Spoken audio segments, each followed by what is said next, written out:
Welcome to Going Down the Line. I'm Steven from Virginia. That's Chase Gilmer. We're here to talk Baylor football. The new Yeah, let's season do it. is upon us, and we're here to tell you how we think Baylor will do, whether that changes Dave Aranda's job status or not, and who we have winning the Big 12 this year. So let's get into it. Yes, sir. Let's do it. All right. So Baylor had a lot of big additions, especially in the offseason, with the hiring of new defensive coordinator Joel Klanderman from Kansas State, the addition of DJ Lagway as Baylor's new quarterback, and many others to name. So, do you think Baylor will be better this year than they were last year, Chase? I think statistically on the defense, yes, they will definitely be better. I think we talked about it many, many times last year, but Baylor's defense was around the bottom, not just in the Power Four schools, but in all of college football last year. So I think it's pretty easy to say they're probably they're going to improve in just about every aspect of the game. Now, the one place where I'm a little worried with the defense is the linebacker position. I do think it's probably the weakest. But Travion Barnes will be back. Maybe not 100% because he's coming off that injury he suffered very early in last season. We've got made big additions such as Indiana transfer nose tackle Hosea Wheeler. That was a big addition. Secondaries got improved with the additions of guys like Devon Jordan, among others. So yeah, I think statistically defense will be better. Offensively might be a little bit of a different story. I still think it'll be good. I think, DJ Lagway is going to be really great at Baylor. The only issue I have is the supporting cast around DJ Lagway. First off, as we already know, Bryson Washington left Baylor for, their week one opponent, Auburn. Dawson Pendergrass is obviously coming back for the running back, so that's great, but he might not be 100%. But still really good, replacement for that running back one position. But might not be as good as Washington, but still good nonetheless. Receiver is a different story. Louis Brown obviously back. I think he is for sure the clear-cut number one receiver. But the issue is, who's going to be the number two? We already know that Taz Williams is going to be missing, parts of the beginning of the season because of an injury. But I don't really see a clear-cut number two. We could probably make the argument that Gavin Freeman might be that person, but I just don't see there's just not a lot of depth at the receiving spot. So I'm not sure how that's going to affect, DJ Lagway or really the offense as a whole. But if we can find that clear-cut number two, I think offensively we'll be fine. And where Baylor has a lack of depth at wide receiver, they do make up for it with a very deep running back room. Obviously returning Caden Knighton and Michael Turner, who were both big players in the second half of the year last year. I really feel like this team is going to be strong running the football this year. And I really feel like DJ Lagway can help his receiving core improve. I think, this is going to be the second year, really maybe a couple years in a row, where Baylor's been very strong at quarterback. And a lot of the experts and a lot of people who have seen DJ Lagway have been very impressed. I think he has the potential to make his wide receiver core better. And I think if he's helped out by a strong running game, that will really help the Bears this year. Yeah. And also let's not forget DJ Lagway is a dual threat quarterback. That was something we very much lacked last year because Sawyer Robertson didn't run the ball all that much. And I still think he was playing with an injury all of last season. But I think part of the woes we had on offense at times last year was because of how stagnant and how statue-like Robertson was, that we couldn't really utilize that part of the offense all that much. Now, I have heard great things about DJ Lagway at fall camp, Now, I understand that there are some concerns, and they're very valid. But the fact of the matter is, I think DJ Lagway's struggles from at Florida last year was just because he was not in an offensive system that really utilized his talents the way that they should have. As we all know, Florida plays more of a pro style offense where Baylor plays more spread, which utilizes running the quarterback more than a pro style offense does. And I think that will better suit Lagway. And obviously, I do have my concerns with the receiving core, but I do think having a quarterback with the talent that DJ Lagway does will help find that second receiver. Just obviously don't know who that is. So yeah, I think offensively, like I said, we'll be fine. Yeah, and I also think that I share your concerns on the linebacker core.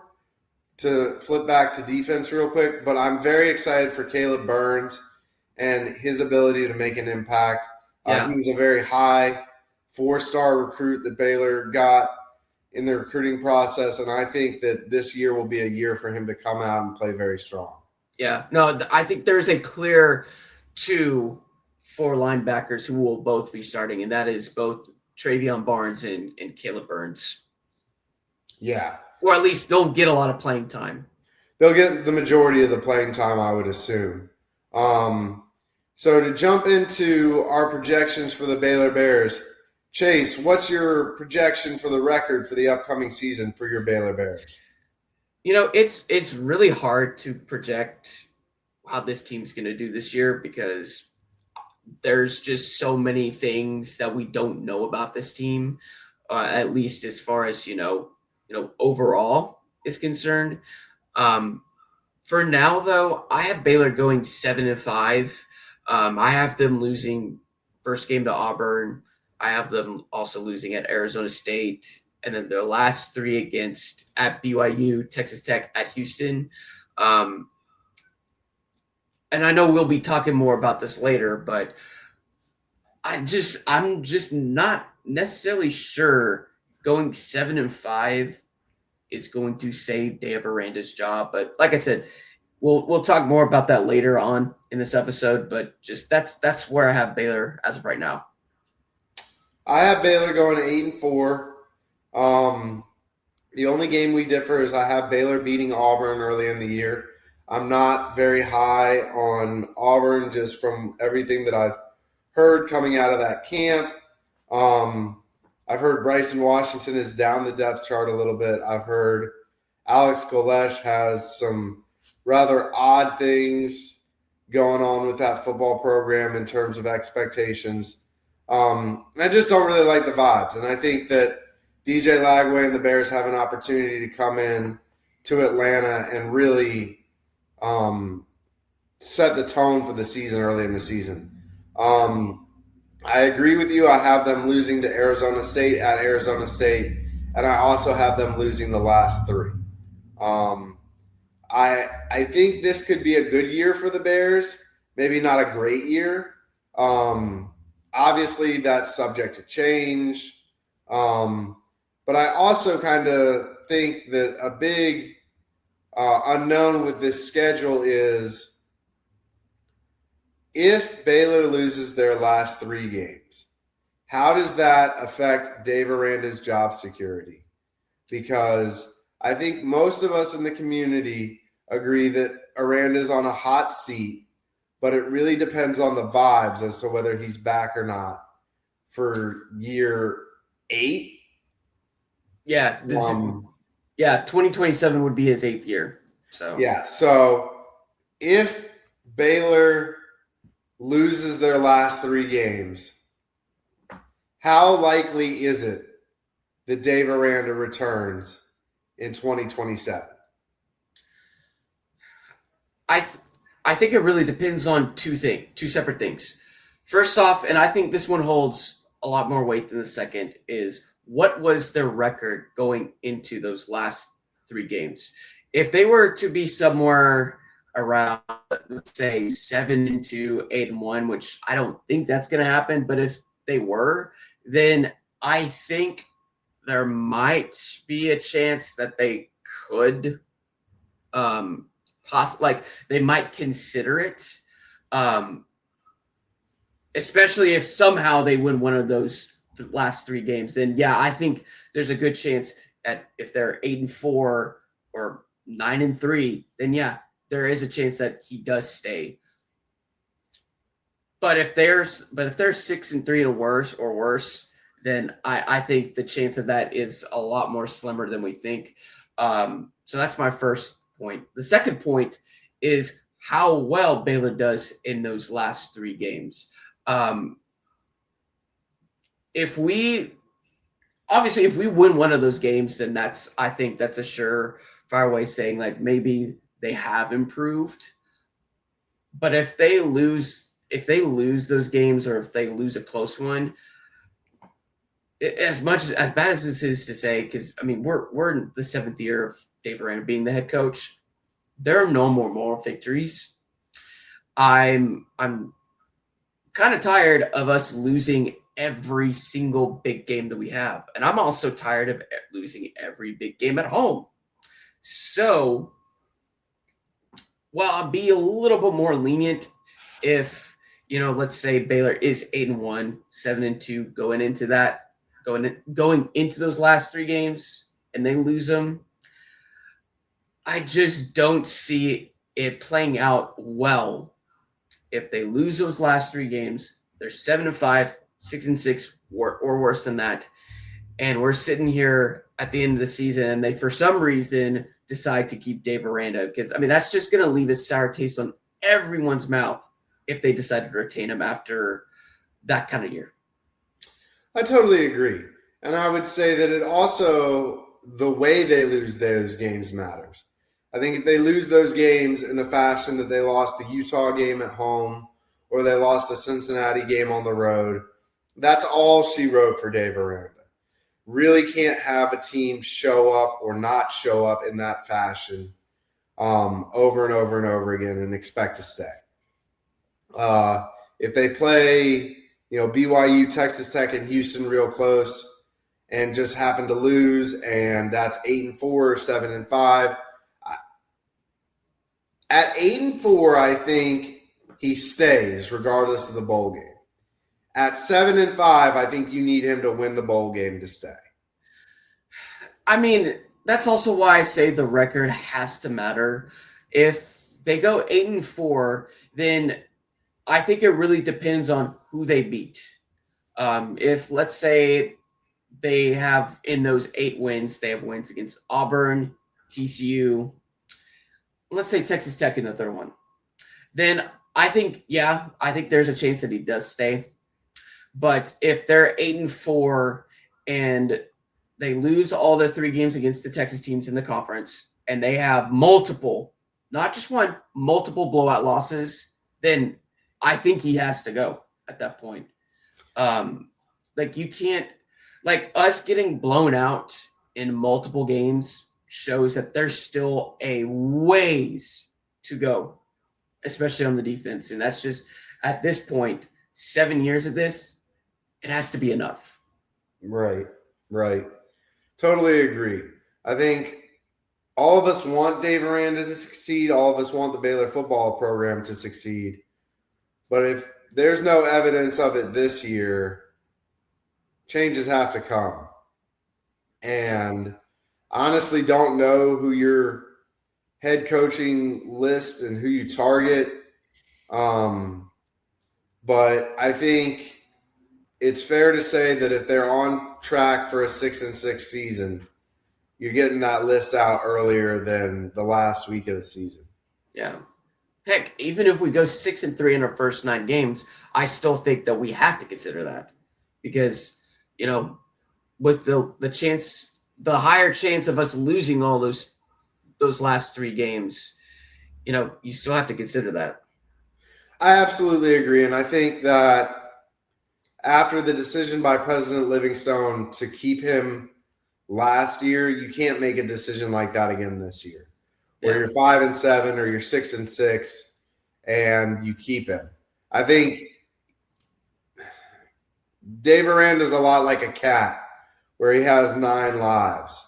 But eventually those 9 lives run out. Eventually you have to go. Yeah. And obviously we'll talk more about that later, like at the very end of the episode. But yeah, no, I definitely agree with that. Yeah. Chase, who do you have winning the Big 12, and who do you have playing in the Big 12 championship game? So I have Texas Tech and Utah playing in the Big 12 championship game. And then I have Texas Tech winning the Big 12 title game. I still have questions as far as the quarterback situation is concerned. I mean, obviously there was the whole Brennan Sorsby situation that happened, which still very disappointed at the way that Texas Tech handled that. But obviously that's we're past that now. But even I thought Texas Tech was going to be a great team still with or without Sorsby. But now that he's gone, I have a little bit of questions as far as, Will Hammond, their starting quarterback is concerned. Because, look, he's a great quarterback. Don't get me wrong. But he's coming off a pretty big injury. And so I don't think he's going to be like 100%. Now, granted, do I think he's better than Baron Morton is? Yes. But when you're playing with a quarterback that hasn't played in over a year or almost a year, he's coming off a knee injury that costed him pretty much the entire season. Chances are there's going to be a little bit of rust that comes from your quarterback play. So, while I think they do go undefeated, and I do think that they will they will win the Big 12 again this year. I'm not as high on them as I was last season just because of their questions at quarterback. Yeah, and Will Hammond has been a mobile quarterback throughout his career. And so a knee injury is definitely devastating to him, more so than it would be to say like Sawyer Robertson or someone like that. I also have Texas Tech going undefeated and winning the Big 12. I also have Utah in the championship game. I did some Big 12 season picks and have 4 Big 12 teams winning 10 games. Texas Tech, Utah, Houston, BYU. The Utah-BYU game falls at home for Utah. So that's where I have them beating BYU. BYU also plays Texas Tech, I believe, which is a tough game for BYU to have on the schedule. Give me Texas Tech over Utah. Give me 10-2 BYU and 10-2 Houston. And give me 3 Big 12 teams in the college football playoff. That's bold, but I mean, I could very well see that. I could see 3 Big 12 teams making the college football playoffs. Now, obviously, there's the whole SEC bias and everything that is concerned, but I think if anything, this could possibly be the year that happens. Just because I kind of expect the SEC, while still going to be very good, to have just a little bit of a down year. Yeah, and I would also say that the bottom of the Big 12 is pretty bad. The top of the Big 12 is pretty good. And in reality, the SEC used to dominate this sport because they were the only people paying their players. And now that we can all pay our players, the talent is a little bit more spread out, and there's more ability from other conferences and other teams to make runs at being in the top 12 or the top 16 or however many you look at it. Yeah. So, I mean, it's why the Big Ten has had so much success since they went to 12 teams in the college football playoffs. Right. And the playoffs moving forward may be different, but at least this year it's 12. Give me 3 Big 12 teams in the college football playoff. Okay. Yeah. No, again, I think that's fair. Yeah. So our final topic is Dave Aranda and his job security for the upcoming season. First, I will ask you, do you think Dave Aranda will last the whole season as Baylor football coach? Oh boy. um, I, I don't know, in all honesty, and I wanted to leave this last for the episode, and especially because I feel like it's good for us to talk about this going into the season and everything like that, and we just table that discussion for now.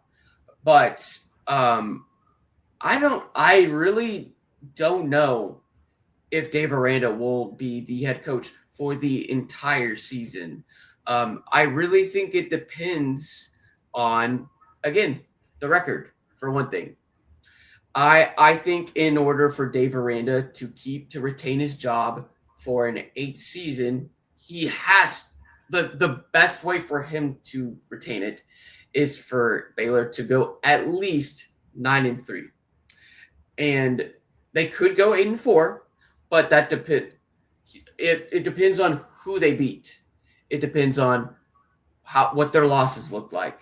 Depends on who they lost to. So um, so I think, while again, I think 8-4 they could stay, but it depends on certain factors.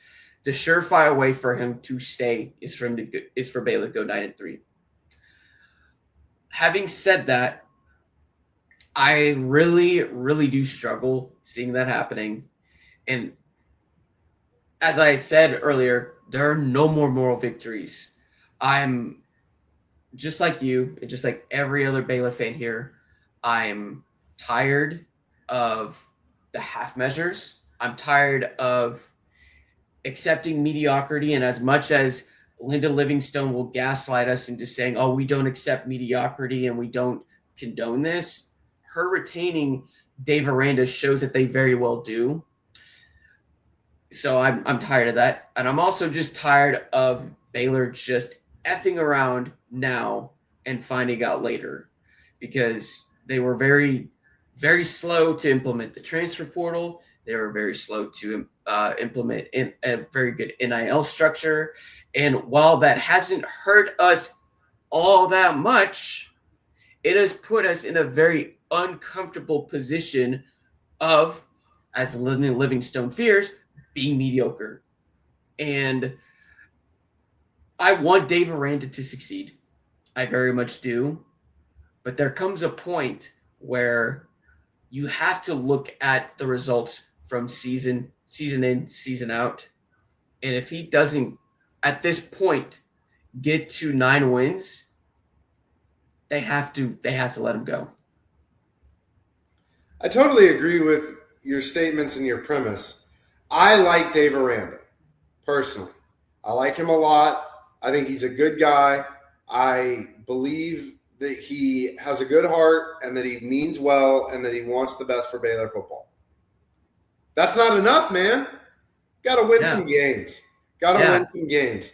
And I think, with Baylor in a position where they have lost a lot of big games, they have had more losing seasons than winning seasons.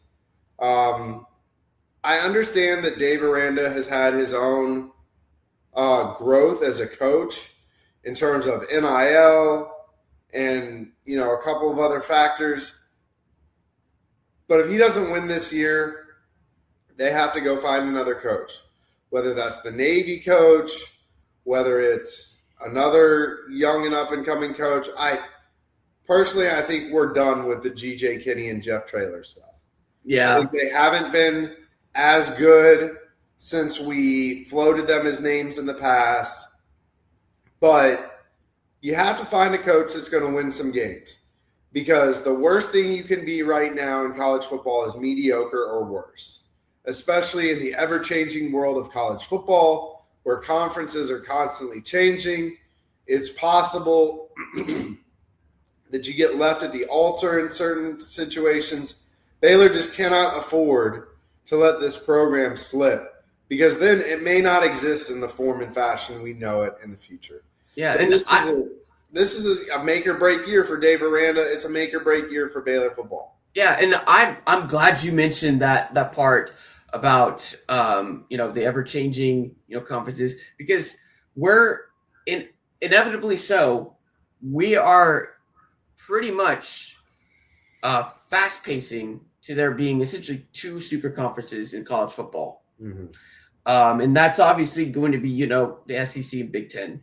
I love the Big 12, but I'm realistic knowing that, compared to, those two conferences, they're not going to sustain the big talent level that, the SEC and Big Ten are. Having said that, if Baylor is very much serious about, being so competitive in football, they have to make the choices that they might be uncomfortable with making. Whether it's, having to cut Aranda early or, having to implement certain things, much earlier than they should. But the fact of the matter is, if and when those super conferences does happen, Baylor has to be at that point where one of those two conferences cannot refuse to just leave Baylor there.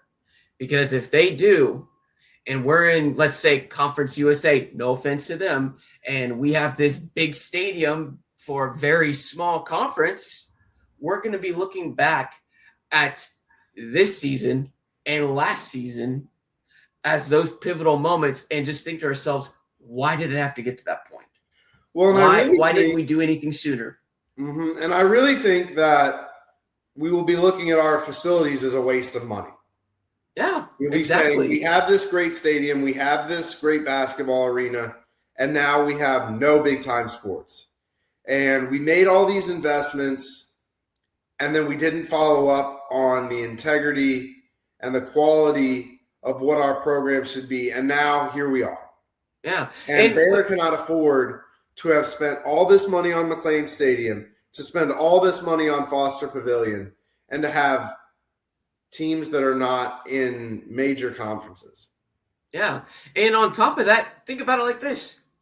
We had so much momentum after the national title in men's basketball and the Big 12 and Sugar Bowl titles. It didn't capitalize on any of it. Exactly. We had so much momentum. And it went straight downhill from there. Mm-hmm. Now, I'm not as worried about college basketball as I am about football. But we're not talking about college basketball right now. And plus, as we all know, football is going to trump everything else when it comes to, media rights, when it comes to how much money a school makes, and when it comes to, let's be real, just about everything that involves the athletic department. Right. If we don't do anything soon, whether it's, Aranda, like Baylor goes, let's say 6-6 this year and we don't cut Aranda, or we do and we find a head coach and they end up taking us to that level again. If we don't do that, we have no one else to blame but ourselves. Mm-hmm. And Baylor's big time boosters are going to have to pass the hat at some point. Yeah. I understand that we had to fire Mac Rhodes last year and that put a damper on our ability to walk and chew gum at the same time and also find a football coach. But at the end of the day, the excuses are winding down. This is a big season for the Baylor Bears. And if they don't figure it out soon, they could be left in the dust. Yeah, not. And obviously there's fan apathy that's going to happen this season. Right. So, I mean, we always complained about, fan attendance and everything like that. But I would not blame fans if they didn't want to go to a single game this season, just because, like I said, we don't know how this team's going to do.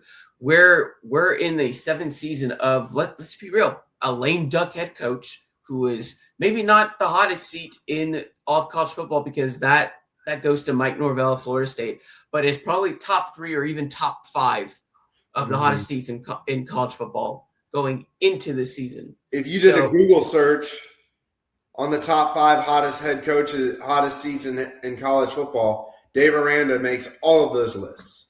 Yep. Yeah. Fair or unfair. That's the way it is. Yeah. But yeah, like I said, I wanted to leave this for last because I know we talked about his seat ad nauseum ever since they decided to keep him. But I think it was important to talk about at the end and just table all of that until we know what's going to happen. Right.